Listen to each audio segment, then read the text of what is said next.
बाब 14। फिर मैंने निगाह की तो क्या देखता हूँ कि वो बर्रा सियून के पहाड़ पर खड़ा है और उसके साथ 1,44,000 शख्स हैं जिनके माथे पर उसका और उसके बाप का नाम लिखा हुआ है। और मुझे आसमान पर से एक ऐसी आवाज सुनाई दी जो जोर के पानी और बड़ी गरज की सी आवाज थी, और जो आवाज मैंने सुनी वो ऐसी थी जैसे बरबत नवाज बरबत बजाते हों। वो तख्त के सामने और चारों जानदारों और बुजुर्गों के आगे आगे गोया एक नया गीत गा रहे थे, और उन 1,24,000 शख्सों के सिवा जो दुनिया में खरीद लिए गए थे कोई उस गीत को न सीख सका। ये वो हैं जो औरतों के साथ आलूदा नहीं हुए बल्कि कुंवारे हैं। ये वो हैं जो बर्रे के पीछे पीछे चलते हैं जहाँ कहीं वो जाता है। ये खुदा और बर्रे के लिए पहले फल होने के वास्ते आदमियों में से खरीद लिए गए हैं, और उनके मुंह से कभी झूठ न निकला था, वो बेऐब हैं। फिर मैंने एक और फरिश्ता को आसमान के बीच में उड़ते हुए देखा जिसके पास जमीन के रहने वालों की हर कौम और कबीला और अहले ज़बान और उम्मत के सुनाने के लिए अबदी खुशखबरी थी। और उसने बड़ी आवाज से कहा कि खुदा से डरो और उसकी तमजीद करो, क्योंकि उसकी अदालत का वक्त आ पहुंचा है, और उसी की इबादत करो जिसने आसमान और जमीन और समंदर और पानी के चश्मे पैदा किए।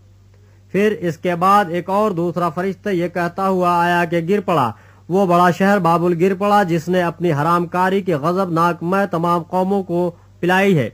फिर इनके बाद एक और तीसरे फरिश्ते ने आकर बड़ी आवाज से कहा कि जो कोई उस हैवान और उसके बुत की परस्तिश करे और अपने माथे या अपने हाथ पर उसकी छाप ले ले, वो खुदा के कहर की उस खालिस मैं को पिएगा जो उसके गजब के प्याले में भरी गई है, और पाक फरिश्तों के सामने और बर्रे के सामने आग और गंधक के अजाब में मुब्तला होगा, और उनके अजाब का धुआं अब्दुलाबाद उठता रहेगा। और जो उस हैवान और उसके बुत की परस्तिश करते हैं और जो उसके नाम की छाप लेते हैं उनको रात दिन चैन न मिलेगा। मुकद्दसों यानी खुदा के हुक्मों पर अमल करने वालों और यीशु पर ईमान रखने वालों के सब्र का यही मौका है।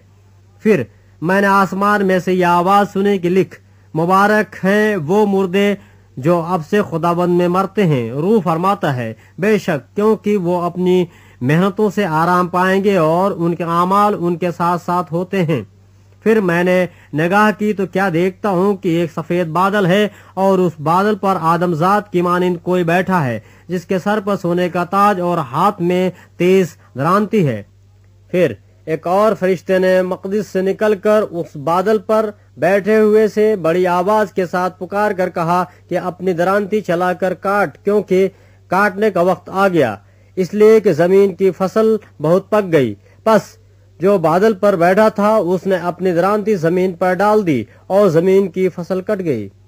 फिर एक और फरिश्ता उस मकदिस में से निकला जो आसमान पर है, उसके पास भी तेज दरांती थी। फिर एक और फरिश्ता कुर्बानगाह से निकला जिसका आग पर इख्तियार था। उसने तेज दरांती वाले से बड़ी आवाज से कहा कि अपनी तेज दरांती चलाकर जमीन के अंगूर के दरख्त के गुच्छे काट ले, क्योंकि उसके अंगूर बिल्कुल पक गए हैं। और उस फरिश्ते ने अपनी दरांती जमीन पर डाली और जमीन के अंगूर के दरख्त की फसल काट कर खुदा के कहर के बड़े हौज में डाल दी, और शहर के बाहर उस हौज में अंगूर रौंदे गए, और हौज में से इतना खून निकला कि घोड़ों की लगामों तक पहुंच गया और 1600 फरलांग तक बह निकला।